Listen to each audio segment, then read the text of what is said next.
Herzlich willkommen zur Veranstaltung Europa nach der Pandemie. Selbstverständnis, Anspruch und Aufgaben. Heute in der Landesvertretung Nordrhein-Westfalen in Brüssel.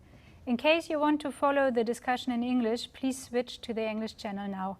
Mein Name ist Lucia Schulten und zu mir zur Rechten darf ich jetzt den Minister für Bundes- und Europaangelegenheiten und Internationales des Landes Nordrhein-Westfalen, Herrn Dr. Stephan Holthoff-Pförtner, begrüßen. Herr Minister Dr. Holthoff-Pförtner ist sozusagen der Hausherr hier, aber heute auch ein Mitdiskutant. Deswegen erlaube ich mir eine kleine Vorstellung, wo es allerdings wohl nicht viel Vorstellung brauchen sollte. Nur so viel: Herr Dr. Holthoff-Pförtner ist von Hause aus Rechtsanwalt. Er ist CDU-Mitglied und seit 2017 Mitglied der nordrhein-westfälischen Landesregierung. Mit ihm auf dem Panel, wenn auch nur virtuell, ist Herr Ivan Krastev. Herr Krastev ist Politologe, Leiter des Center for Liberal Strategies in Sofia und Fellow am Institut für die Wissenschaft am Menschen in Wien. Herr Ivan Krastev hat bereits sehr früh ein Buch geschrieben über die Pandemie. Es ist im Juni 2020 erschienen und er hat mir gerade verraten, dass er es bis in den Mai, aber das mag er vielleicht gleich nochmal korrigieren, letzten Jahres geschrieben hat. Bevor wir jetzt in die Diskussion einsteigen, wird Herr Minister Dr. Holthoff-Pförtner mit einem kleinen Grußwort beginnen.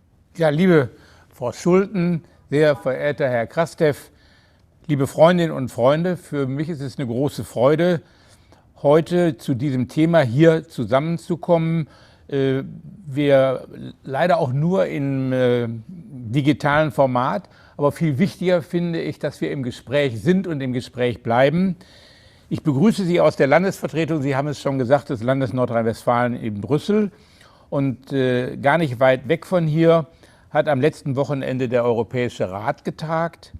Die Pandemie, die Bewältigung ihrer Folgen war dabei das zentrale Thema des Gipfeltreffens der Staats- und Regierungschefs. Das zeigt deutlich, die europäischen Staaten, aber auch die Europäische Union als Ganzes stehen aufgrund der Pandemie vor einer Vielzahl von gesellschaftlichen, wirtschaftlichen und politischen Herausforderungen. Zwar nähren die laufenden Impfprogramme die Hoffnung, die Pandemie im Laufe des Jahres entscheidend zurückdrängen zu können, aber gleichzeitig zeigen uns die jüngsten Entwicklungen nicht nur in Großbritannien, dass wir wirklich umsichtig bleiben müssen und umsichtig sein sollten. Es gilt, die richtigen Lehren aus der Pandemie zu ziehen und die Weichen für die Zeit nach der Pandemie zu stellen. An diesem Prozess beteiligt sich die Landesregierung Nordrhein-Westfalen sehr intensiv als eigener Akteur und auch als Impulsgeber. Nordrhein-Westfalen liegt, wir sagen das gerne und sind auch stolz darauf, im Herzen Europas. Und Europa gehört zum Identitätskern von Nordrhein-Westfalen. Für die Verwirklichung und Weiterentwicklung der europäischen Idee setzt die Landesregierung Nordrhein-Westfalen sich auf allen Ebenen ein, im Bundesrat, in Berlin, im Ausschuss der Regionen und natürlich auch selber in Nordrhein-Westfalen. Wir stärken den Europagedanken in unserer Gesellschaft und zeigen seine Relevanz auch gerade für die junge Generation. Und nicht zuletzt leben wir grenzüberschreitend Solidarität, auch besonders und in der Pandemie. In diesem Sinne verstehen wir auch unsere öffentliche Veranstaltungsformate, denn nur im Diskurs und in der Diskussion können wir Europa voranbringen. Und deswegen freut mich ganz besonders, dass Ivan Krastev unsere Einladung zu der heutigen Online-Diskussion angenommen hat. Ich habe jüngst noch einmal Ihr Buch gelesen, das letztes Jahr erschienen ist heute schon morgen, wie die Pandemie Europa verändert, habt gelesen. Und ich muss sagen, ich würde das auch in Ihrer Abwesenheit sagen, es sprüht vor klugen Einschätzungen und kreativen Einfällen. Ich ärgere mich zutiefst, dass ich Ihre guten Ideen nicht vor Ihnen hatte. Es ist wirklich bestechend und sehr klar. Wie nur wenige verstehen Sie die großen Linien der Herausforderungen der europäischen Integration herauszuarbeiten und die bestehenden Konflikte prägnant zu benennen. Für mich ist es eine der wichtigsten und anregendsten intellektuellen Stimmen, wenn es um die Weiterentwicklung und um die Zukunft Europas geht. Die heutige Veranstaltung fällt in eine Zeit, in der die Konferenz über die Zukunft Europas ihre Arbeit aufnimmt. Und Nordrhein-Westfalen engagiert sich hier ganz besonders, weil wir überzeugt sind, dass mit der Konferenz das Momentum für tiefgreifende Reformen der Europäischen Union geschaffen werden muss. Jetzt möchte ich aber der Diskussion nicht weiter vorgreifen, sondern gebe das Wort, Frau Schulten, an Sie wieder zurück aus dem Studio in Brüssel bei der Deutschen Welle. Vielen Dank. Bevor wir in die Diskussion einsteigen, möchte ich Sie, liebe Zuschauer, darauf hinweisen, dass Sie jederzeit Ihre Fragen auch in den Chat schreiben können. Ich sehe die dann und wir werden die dann nach Möglichkeit bereits einbauen. Herr Krastev, Sie haben Ihr Buch im Juni veröffentlicht, ganz zu Beginn der Pandemie also.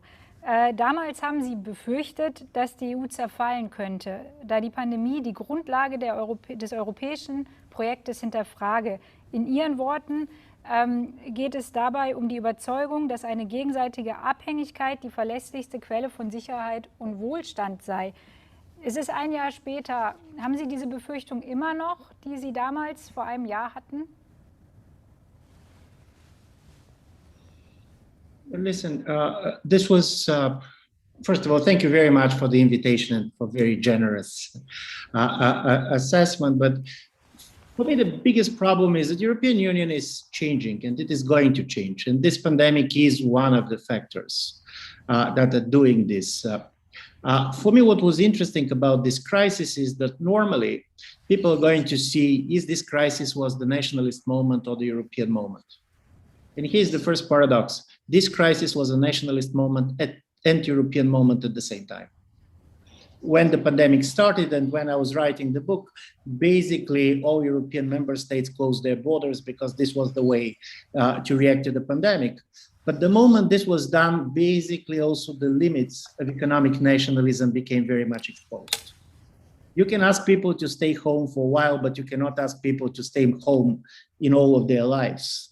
And from this point of view, this kind of a strange nature pushed me to think that if we want to understand how the pandemic is changing Europe, in my view, it's worth to see to what extent basically the pandemics changed and revisited some of the major debates that Europe has for the last 10 years. In a way, the pandemics was the second coming of the three crises that Europe has been struggling with before. War on terror crisis, and then basically you see that we have a totally different idea of how far the government can go in the state of emergency. Very different kind of a logic. Secondly, if you see the global financial crisis and what the European Union responded, in a certain way, the response now was very different than one in 2009-2010. The recovery fund that basically came out of this crisis was something that was perceived as unacceptable during the global financial crisis.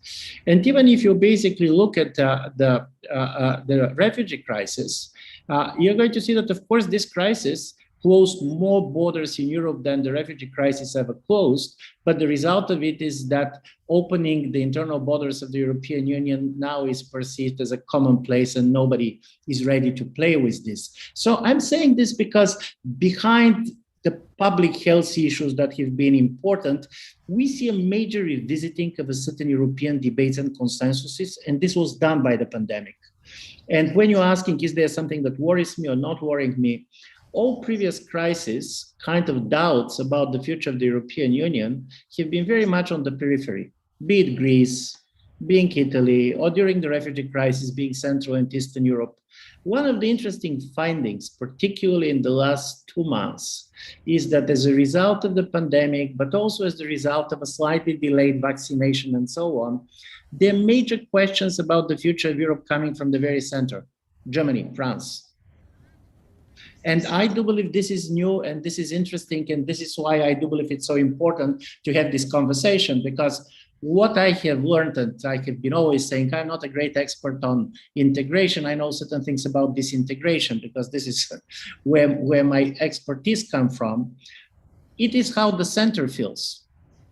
The Germans that have been extremely confident about the successes of their nation states in the beginning of the pandemics, then started asking questions and they were quite unhappy with the way the European Union get the vaccination. France, very much the same, and you see the very low political turnout on the regional elections this Sunday. So if something worries me is not the policies that comes after the pandemic, it's much more what is going to be the politics after the pandemic. Ich würde auch Herrn Dr. Holthoff-Pförtner fragen, was waren Ihre Befürchtungen zu Beginn der Pandemie? Einfach, dass wir kurz einmal zurückschauen, als die Schlagbäume heruntergingen oder der Export von Gesichtsmasken eingeschränkt wurde. Italiens Hilferufe sind, Sie haben das auch geschrieben, Herr Krastev, ungehört verklungen. Was war Ihr erstes Gefühl oder Ihre erste Intuition? Was heißt das für die EU? Ich muss jetzt Nordrhein-Westfalen sehr loben, aber weil es objektiv angebracht ist. Ich würde gerne auf den Hinweis von Herrn Krastev eingehen. Von 39 Schengen-Grenzen sind 37 geschlossen worden und 2 in Nordrhein-Westfalen nicht einen einzigen Tag. Das heißt, unsere Grenzen, wir hatten grenzüberschreitende Meetings, also sogenannte Corona Cross-Border Task Force, und wir haben uns immer zusammengesetzt mit den jeweiligen relevanten Ministerien der Niederlande, der Belgier und unserer und haben nie etwas beschlossen und gemacht, was wir vorher nicht gemeinsam abgesprochen haben. Das heißt, die Grenzen zwischen den Niederlanden und Belgien waren nicht einen Tag zu für Pendler, für Patienten, die in unsere Krankenhäuser kommen konnten, worüber wir uns gefreut haben, dass wir helfen konnten, und für Waren. Und wer nur für Waren die Grenzen offen lässt, braucht sie irgendwann für Menschen nicht mehr zu öffnen. Wir haben in anderen Bundesländern, die möchte ich jetzt nicht nennen, aber äußerst unschöne Dinge erlebt mit Vorurteilen und Aggressionen, von denen wir dachten, die seien dann 1945 tot. Und wenn Europa es nicht versteht, in der Krise enger zusammenzurücken, miteinander zu kommunizieren und vorher dem Nachbarn und Freund zu sagen, was er tut, werden wir eine Gefahr für die Europäische Union bekommen. Aber ich schließe mich ausgesprochen gerne Herrn Krastev an, dass, wenn wir es schaffen, Europa stärker wird. Herr Krastev, Sie haben die Eurobonds erwähnt. Jetzt ist es ja so, man hat gerade zu Beginn der Krise, hat man eigentlich eine Rückkehr zum Nationalstaat in gewisser Weise gesehen. Die Grenzen sind zugegangen. Jeder hat erstmal an sich selber gedacht. Italien hat keine Hilfsgüter bekommen. Die Deutschen haben aufgehört, Gesichtsmasken zu exportieren, ganz zu Beginn der Krise. Jetzt ist es dann trotzdem zu diesem stärkeren Integrationsschritt gekommen. Wie erklären Sie sich das? No, I do believe that what was very important about this crisis is that the moment when some governments decided to go back, and this was very, to be honest, legitimate and normal in the beginning, about their nation states, you understand the limits of what the nation state can do in the modern world. Paradoxically, I do believe one of the effects of the crisis was that Europeans were forced to look at the world outside of Europe.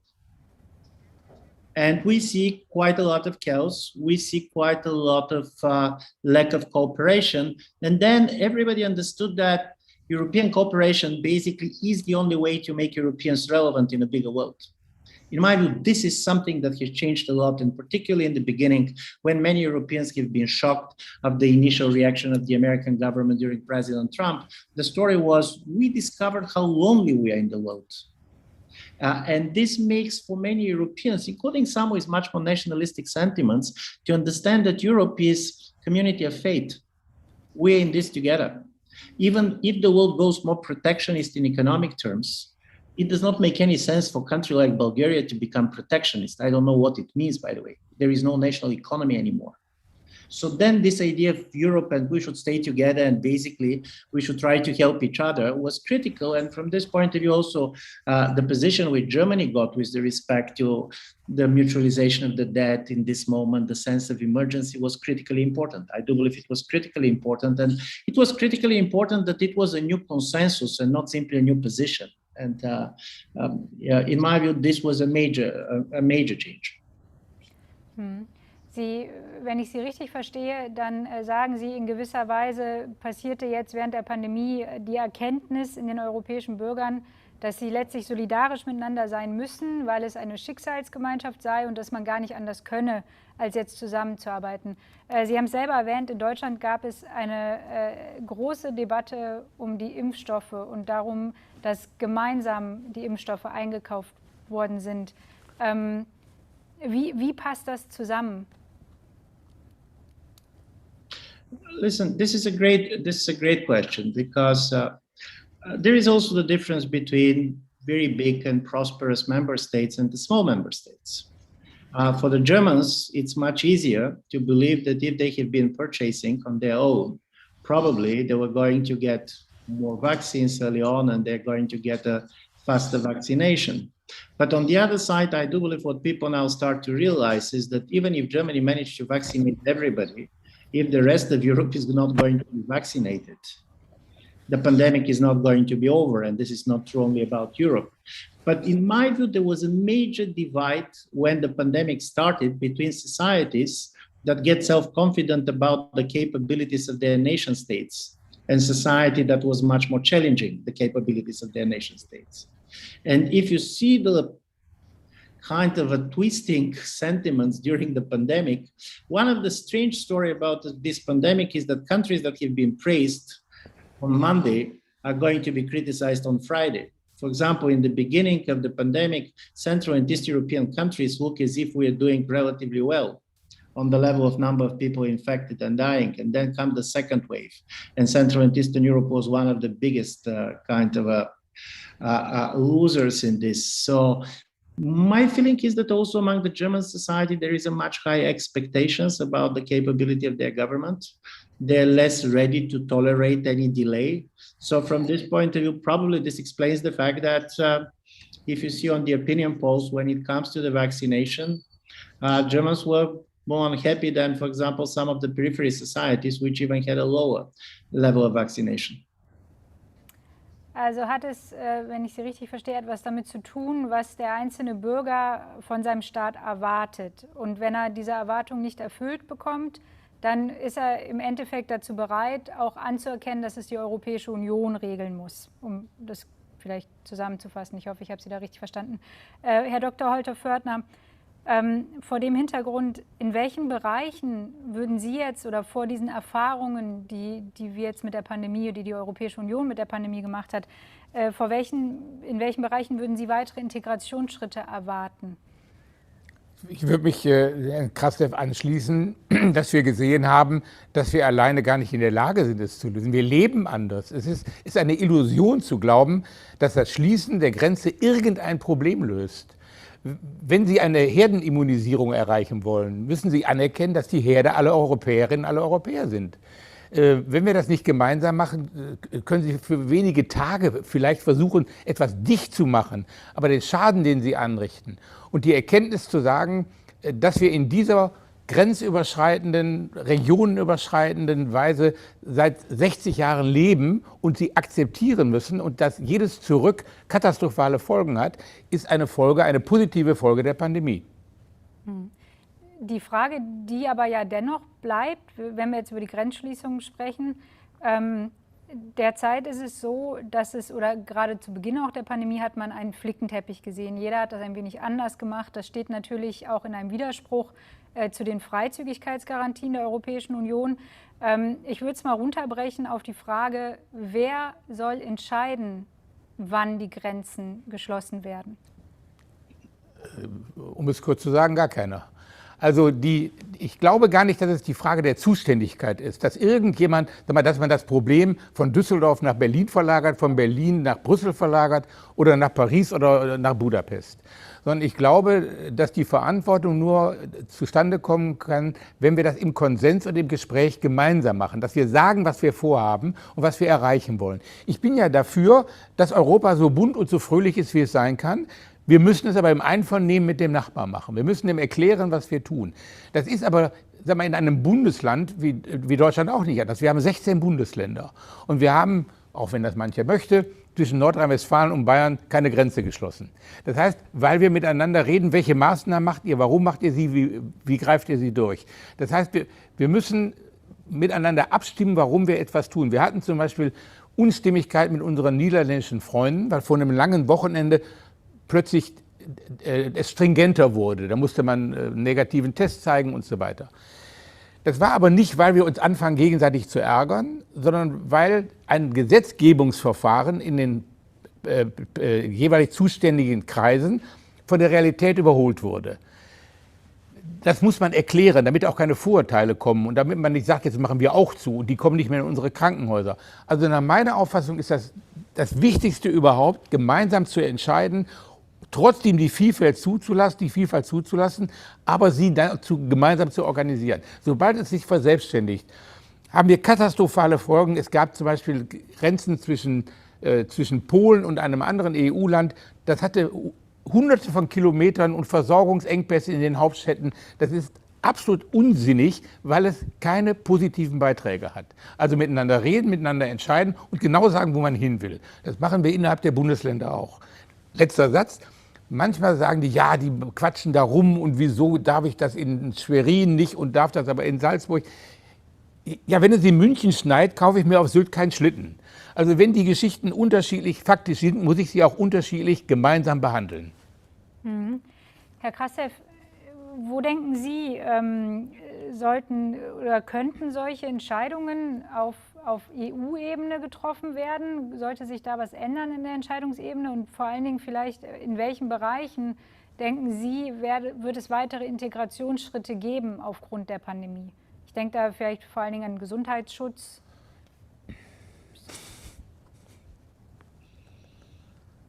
I do believe it's going to be more integration on the level of healthcare, and even the fact that basically you have the vaccination being ordered on the level of the European Union is also something very new. Normally, basically, the public health was not one of the areas in which European Union has a lot of rights. But where I very much agree is that what is interestingly important is the moment when you close the borders is you understand how difficult it is to do it. Suddenly, for example, in Austria, they realized to what extent the Austrian economy depends on people who are crossing the border on a daily basis, coming from Slovakia or coming from Hungary. So I do believe that the initial close of the border that came from the nation states was much more trying to reassure people that governments are in charge, that they're basically in charge of a certain territory for which they have been elected to govern. But the moment when this was done, you should exactly start to negotiate what it means to be closed, what it means to be open, closed for whom, open for what, under what conditions you can open, because you cannot simply do it. And strangely enough, historically, you're going to see the closing of the borders was one of the traditional way any type of a government starting from the Middle Ages react to the pandemics. But this is very much a psychological measure. You cannot stay for long on this. And it was interesting to see that in a moment in which in some countries it was difficult to cross from one side of the street to the other, there were special flights for seasonal workers, for example, flying from Bulgaria or Romania, going to do a harvest in Austria or in Germany. So from this point of view, I do believe it's quite important also to distinguish between symbolic closing of the borders and what really happened, because many of the borders were less closed than people remembered. Abschließend zu diesem kleinen Blog möchte ich Ihnen die Frage stellen, Herr Krastev, Krisen wurden relativ oft als Integrationsmotoren verstanden. Die Finanzkrise, auch die Krise des leeren Stuhls zum Beispiel. Würde jetzt die Pandemiekrise eher als Integrationsmoment eingehen oder glauben Sie, da ging es um etwas anderes jetzt bei der Reaktion der Europäischen Union auf die Krise? Listen, my response is when we talk about integration, and this is what changed very much with this crisis, I don't believe that it was a federalist moment. Neither on the level of the sentiment, no, basically even on the level of the policies. Suddenly integration means that you're going to be more integrated in certain areas and less integrated in other areas. And this was the story. People are much more talking about the need for closer European cooperation and coordination. But this was not the moment in which basically Europeans said all the decision-making should go to Brussels. From this point of view, this is also very much clear. This is not one of those moments when you say, listen, this is a federalist moment and basically Europeans are making a choice for Brussels with respect to the nation state. Simply what happened is that people understood the limits of what the nation states can do, but also they understood the limits of what European Union can do in certain type of areas. And probably this is also the same on the level between the regions and the nation states. So this is a much more redistribution of power and responsibility than simply talking about more Europe or closer Europe. From this point of view, it's different, at least in my reading. Ich verstehe Sie so, dass Sie da einen gewissen Pragmatismus erkennen. Also man hat erkannt, was der Nationalstaat leisten kann und dann hat man erkannt, was die EU leisten können muss. Und Nichtsdestotrotz haben Sie in Ihrem Buch, sprechen Sie ja die Paradoxen an, Sie haben das bereits selber angesprochen. Eines davon ist, dass Sie meinen, dass durch den Druck der Deglobalisierung würde es zu einer noch stärkeren Zusammenarbeit innerhalb der Europäischen Union kommen. Vielleicht könnten Sie uns noch mal erklären, wie Sie das genau meinen oder was Sie damit genau meinen. Listen, one of the interesting things that happened, and this was one of the paradoxes of the pandemics, is that the moment when people asked to stay home, the moment when basically we are not seeing anybody, we are not touching anybody, we discovered that we are living in a common world much more than ever before. During the pandemic, I was staying in the first 2 months in a very remote area on the Bulgarian-Greek border. And people who normally were not going to be interested much more than what is happening outside of the borders of their nation state, suddenly started to be keenly interested in how many people are infected in Germany, how many people are dying in the Czech Republic, what is happening in Brazil or the United States. This idea of interdependence and interconnectedness, which the experts are always repeating, but this is not part of the everyday experience of people, suddenly became part of the everyday experience. And also people started to compare very much of what their governments are doing with what others are doing. From this point of view, it was interesting, the Swedish effect. The moment one of the governments started to do something else than others, it created a huge interest because you try to understand who is doing right, who is doing wrong in a situation of a high uncertainty. So this, in my view, created a much more integration moment in the way that you start to talk about Europe, not simply in institutional terms, but basically in a world in which you are living. And from this point of view, I'm not going to use words like solidarity and so on. Listen, people are quite selective. You can have a strong solidarity in a certain moment, and then you see the disruption of this solidarity in a totally different area. But this sense of a common Europe, but also of a common world, I do believe was very much strengthened by the pandemic.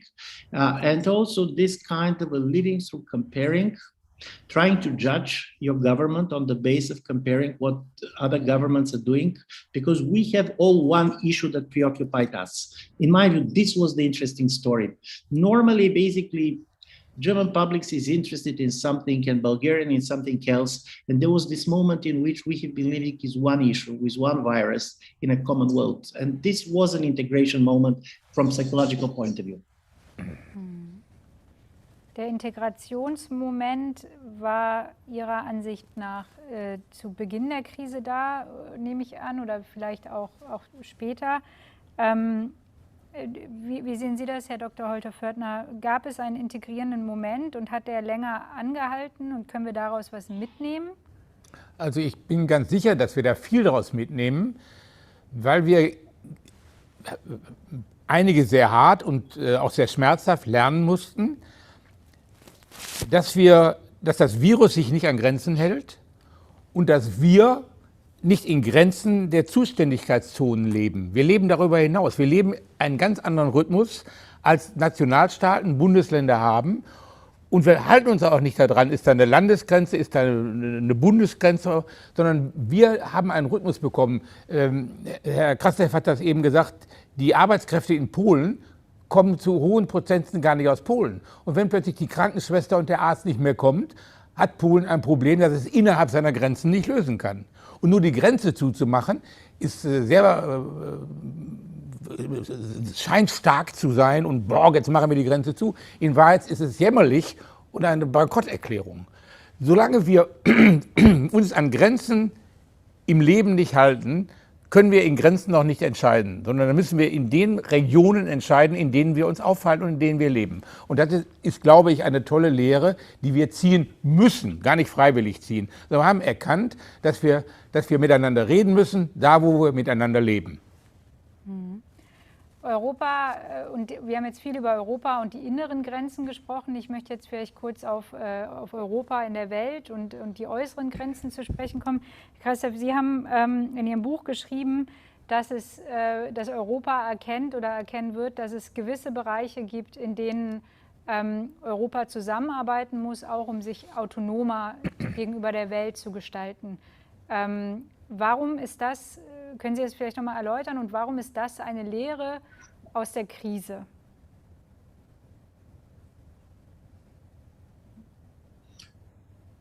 I also do believe that probably we're going to learn different lessons from this crisis. One was that, imagine that we have this conversation 3 years ago, and we're discussing what kind of a crisis can basically intensify international cooperation on global level. And we can talk about wars, we can talk about climate change, and then the pandemic, something like this, a virus that is infecting the world in a period of 2 weeks, is going to look as a story in which you can expect governments to start cooperating. You can expect governments to do a lot of things together. What we learned in the first 6 months of the pandemics on a global level was just the opposite. There was a very, very low cooperation. The United States closed basically their borders when it comes to the export of vaccines and others. China basically was trying to use very much the pandemics in order to push certain type of a geopolitical interest. Strangely enough, the first impact of the globalization was the polarization and not basically the cooperation. So from this point of view, the first lessons that we're learning is that even in a moment of an immense crisis and emergency, geopolitics does not go retired. The interests of the state matters, and basically the conflicts continue. And the second is that it is also a decision to be made, whom to serve first, how to do basically when there is no masks in your own society. Are you going basically to allow masks to be exported or not? In my view, these are type of the questions that makes Europeans to see the world with a different eyes. We see a slightly more hostile global environment. We see a much more competitive world. And paradoxically, I do believe that to the extent there is a certain level of consolidation as a result of the crisis coming from the European Union, it comes from the fact that we understood that if European Union is not going to act in a slightly more unified way, Europe is going to lose relevance. And this was true, and the nation states cannot do it on their own, even the big nation states like Germany. Da muss ich jetzt natürlich nochmal nachfragen, in welchen Bereichen meinen Sie denn, dass diese verstärkte Zusammenarbeit oder der stärker vereinte Weg beschritten werden muss?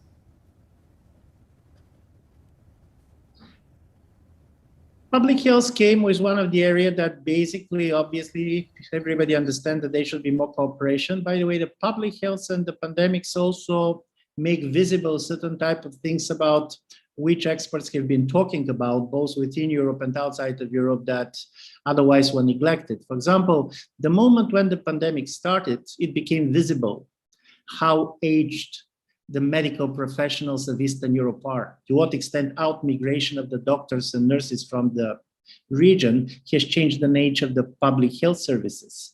For example, the average age of the Bulgarian doctors and nurses was above 50. So imagine the first months of the pandemic in which basically they were almost not protected. You have these 70-year-old doctors who are entering the hospitals to treat people. So public health is going to be one of them. I do believe that the other result, of course, of the pandemic was that even before Europe was talking very much about climate and the climate policies, but the idea was that if you try to keep any type of a global cooperation, probably the stress on climate is the only way for Europe to keep a much more cooperative world for which Europeans feel at home. And at the same time, I do believe that it became clear that the world is not going simply to cooperate. There are going to be a lot of competition, both in economic and political terms. So as a result of it, you have also a lot of geopolitical polarization coming as a result of this crisis. Herr Dr. Holthoff-Pförtner, in welchen Bereichen denken Sie, kann man das vielleicht schon sehen, dass es jetzt eine verstärktere Zusammenarbeit gibt?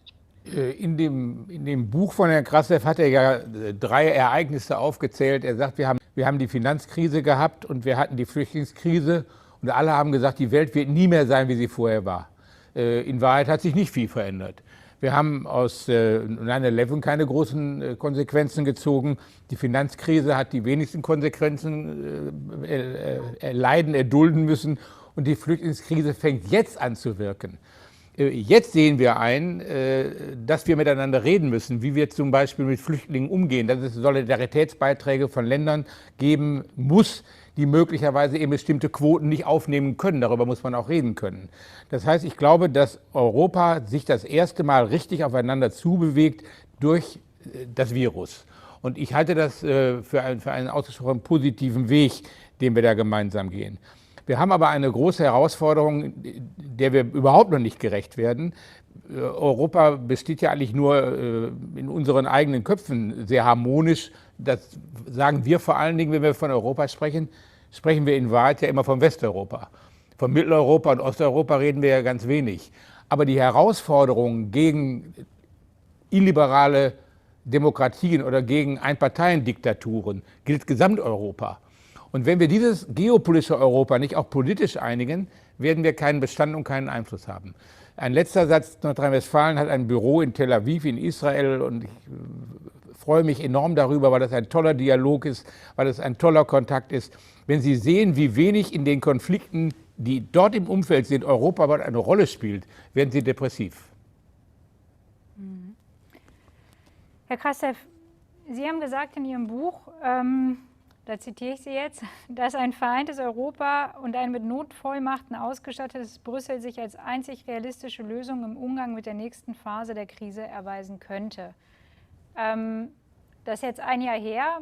Ich möchte Sie da fragen, ob Sie diese Einschätzung heute noch genauso machen würden und ob sich das mit Ihren Beobachtungen derzeit deckt, beziehungsweise wie, um es vielleicht nochmal anders zu formulieren, wie hat die EU ihre Rolle gefunden in der Krise und wie füllt sie diese aus?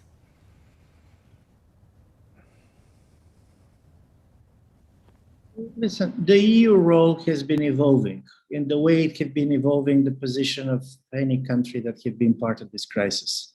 Don't forget that in the beginning, there was the rule of a total uncertainty. It was not risk. Basically, people and governments didn't have a feeling of what is going on. There was not enough information. And as a result of it, by the way, this also explained the fact that governments almost did the same things, because when you don't know what to do, better do what others do. Otherwise, you're going to be asked why you're not doing this. But then, step by step, the European Union was trying to see what is their role. And it was first the European Union that tried to see, listen, let's have a kind of a global policy. Let's be sure that when it comes to the vaccination, they're going to be also non-Western part that is going to be vaccinated. We need this. It was said, I cannot say that it was very much done. It is true that European Union, unlike the United States, allowed the vaccines and basically that have been produced in European Unions to get outside. But unlike countries like Russia and China, European Union was not involved in a kind of vaccine diplomacy. And there were certain areas in which I do believe that European Union failed to the extent that I was surprised. For example, there was something depressing that it was not the European Union, it was Serbia who decided to give 20 or 30,000 vaccines to the medical workers in Northern Macedonia. Because in a certain way, the fact that you are very much concentrating in your own country or within the Union created a situation where on the periphery of the European Union, many countries has the feeling that they are totally forgotten.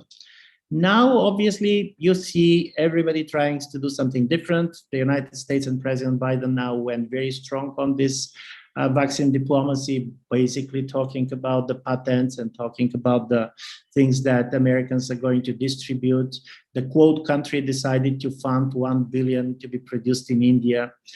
European Union in this is trying to find its story, because European Union really tried to make a point that nevertheless the globalization was in crisis. Paradoxically, global supply chains probably worked better than many expected.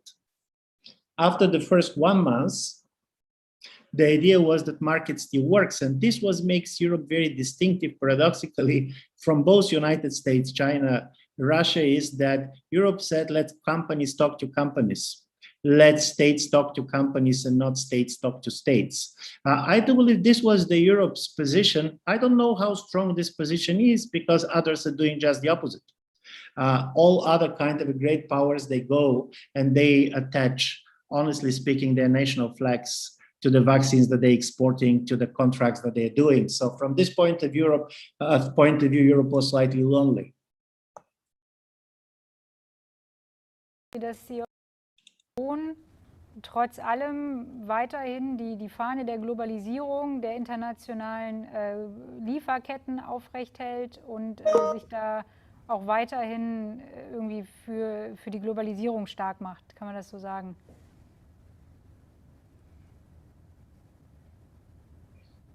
Listen, there's going to be globalization for sure. You cannot deglobalize totally, but this globalization is not going to be the same. Certain things are going to be globalized and certain are going to be deglobalized.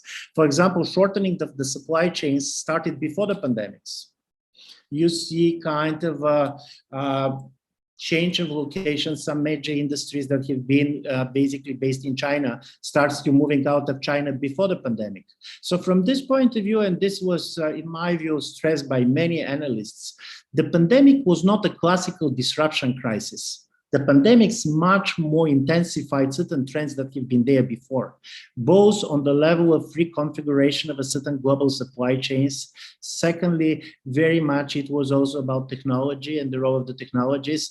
Most of these digital technologies that we're using, including Zoom and others, they were not created as a result of the pandemic. Simply, their importance in our life changed very much as a result of the pandemics. So pandemic is accelerator. It's not a disruption.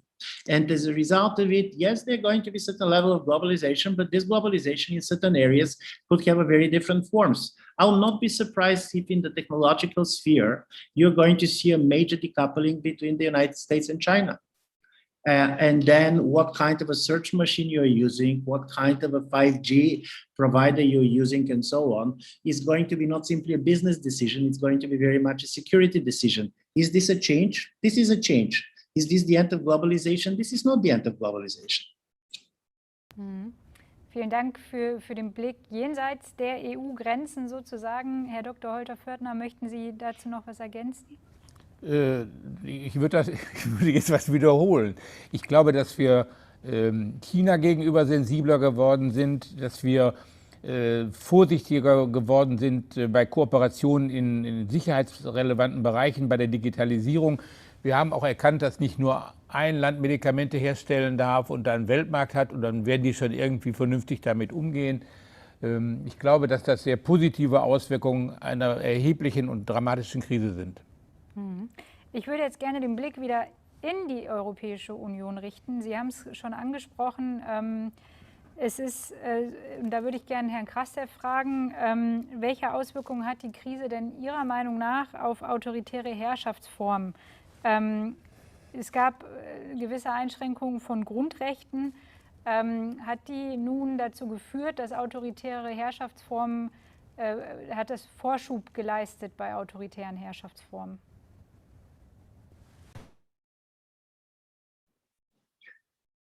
Let's try to answer in 3 points. First, if you're globally speaking, when the pandemic started, people were saying, now we're going to see what kind of political regimes works better, democracies, authoritarian regimes. And now, after 18 months, we can say that the nature of the political regime is not the biggest predicator of who is going to do successfully responding to the crisis and not. Some democracies did very well.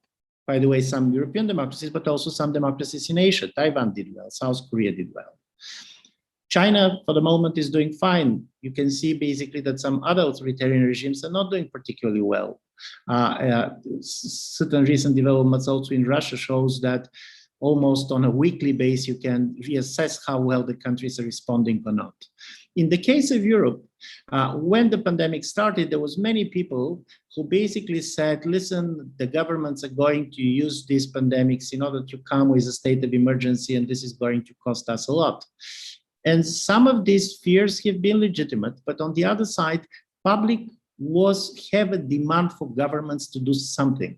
So from this point of view, telling the governments in the moment of emergency, don't do this, don't do that, was also not something that was going basically to be perceived as kind of a defense of freedoms, because if people cannot go to their hospitals, if people are going to be sick all the time, and if they are basically going to be paralyzed by the inaction of the governments, this is not going to be perceived as defending fundamental rights. The problem is what's going to be the long-term impacts of the pandemics. And in the book, I make an argument which, for the moment, at least, I still believe that turns to be right. The expectations that the populist parties in Europe are going to be the biggest beneficiaries. My argument was this was a wrong expectations, because in a certain way, populism is much more psychologically rooted in anxiety, not in fear. So anxious people, they want somebody to express and to represent how they feel about the world. But at the end of the day, in the moment of a real crisis, you need governments that deliver, that basically can protect you. So from this point of view, it works for the governments. But at the same time, the certain level of anxiety, the certain level also of polarization within the society is very much there. So what you're seeing in countries like Poland, Hungary, and other places is very much the result of the fact that governments had the feeling that they can use the situation of the emergency in order to consolidate certain powers and basically to violate certain rights. I don't know to what extent this was going to be different in the absence of the pandemic, but obviously psychologically pandemics made it easier if somebody wants to have this more authoritarian approach for governing. Bevor ich auf die Frage aus dem Publikum eingehe, die wir gerade bekommen haben, würde ich gerne noch was Herrn Krastev fragen. Und zwar, Herr Krastev, Sie haben gesagt, es gab zu der Zeit, als Sie das Buch geschrieben haben, wurde in Ungarn ein Gesetz eingeführt, das Herrn Orban erlaubte, per Notstandsverordnung oder per Ermächtigung zu regieren. Und Sie haben damals gesagt, dass Viktor Orban das nur macht, um der Europäischen Union zu zeigen, dass er das kann. Also im Prinzip, um die Europäische Union ein wenig zu ärgern. Jetzt haben wir alle am Wochenende oder am EU-Gipfel gab es ja eine erneute Diskussion um ein Gesetz, das von Kritikern als homophob bezeichnet wird oder als diskriminierend gegenüber Homosexuellen. Wie würden Sie das einordnen? Listen, there is an important political divide in Europe. And by the way, the major divide, honestly speaking, if you go on the surveys, is not between the West and East of Europe. The major divide is between the urban areas and the rural areas in most of European countries. Warsaw, Bratislava, Prague are much closer basically to North Rhine-Westphalia than many other parts of Germany. At the same time, there is a difference in the way diversity in general is valued all over Europe. There is a historical explanation of this, and from this point of view, Eastern Europe, which is also much more ethnically homogeneous and much with a different type of a history, traditionally, if you go on the opinion polls, you're going to see that the level of, for example, tolerance for sexual minorities and others is much lower. But here, honestly speaking, about the concrete actions of the Hungarian government, I do believe it was very much totally election targeting legislation. And this election targeting legislation basically has three major components. This was a kind of a legislation that was not provoked by anything that was happening in the Hungarian society. And Hungarian society is less conservative than it looks like. But then you have the elections next year, and Prime Minister Orban decided that coming this legislation, he's going to achieve three things. First, divide the opposition, which now is in a period of unification, and they want to run a common candidate against him. Secondly, I do believe that it was very much exploiting certain type of a demographic fears, which are strong in East European societies. Listen, I have been always making this moment. The fact that East European societies are losing population because of the aging and because of migration. For example, in 20 years, demographers predict that Hungary is going to have 24% less people than in 1989. For comparisons, Austria is going to have 16% more.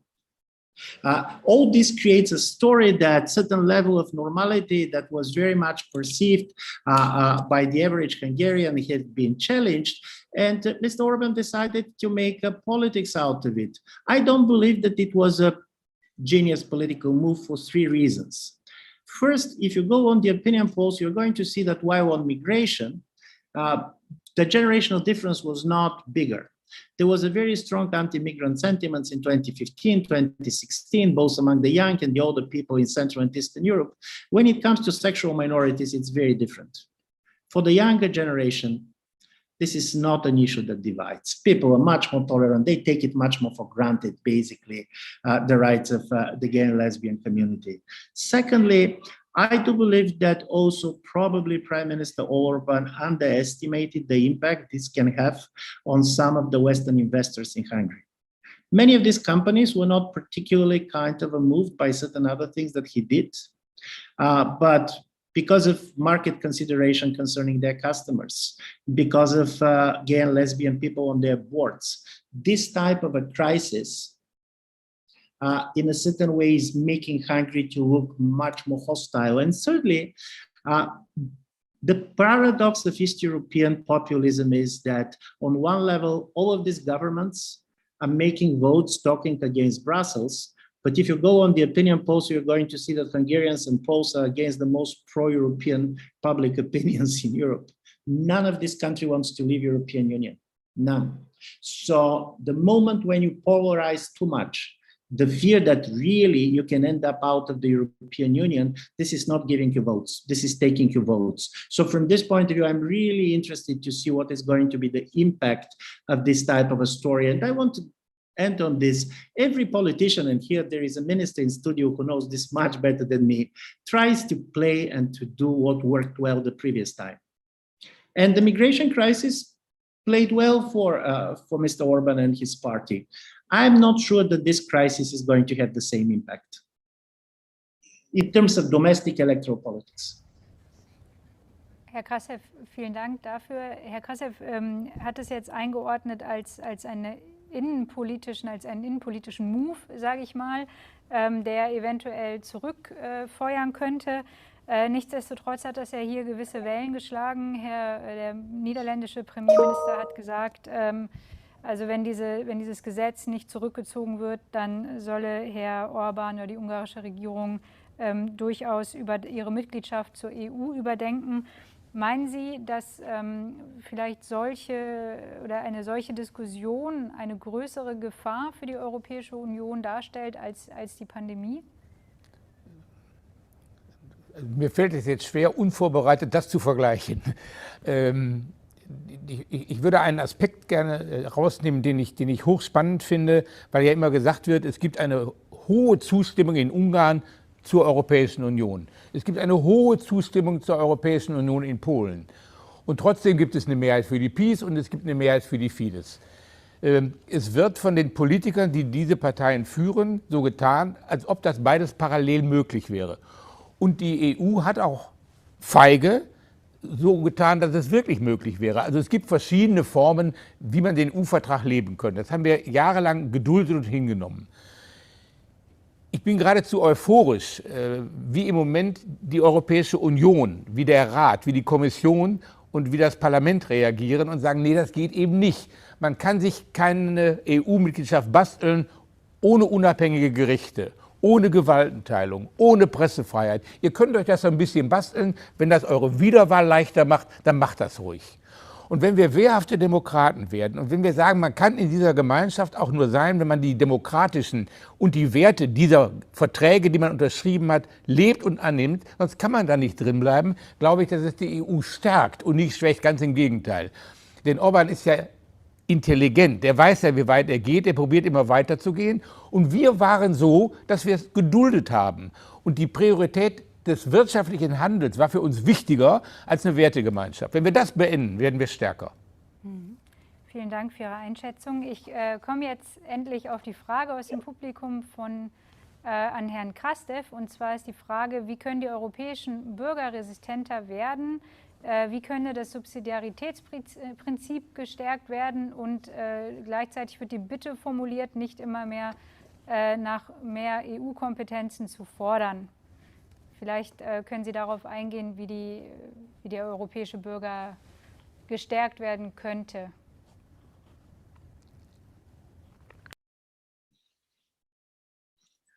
Honestly speaking, I don't believe that there is a universal answer, because European citizens are in a very different member states, they're facing totally different situations. Resilience means one thing in Hungary and Poland, probably different in Germany, third in Bulgaria.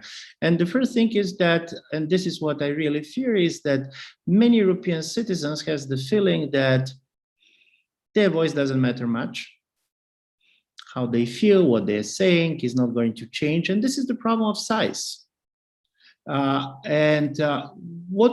is a result of this kind of a sense of powerlessness comes is that, and here unfortunately the pandemic contributed to this, we ended with a pandemic in which the mistrust towards public institutions, be Europeans, be national, has not increased. Mistrust has increased, not the trust in the institutions.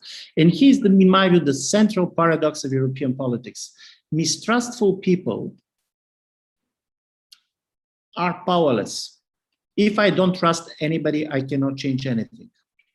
In a certain way, better to be cheated than to trust nobody. And from this point of view, the most important story of resilience is the trust, not necessarily the trust in government, the trust to people next to you, the idea that you can change something.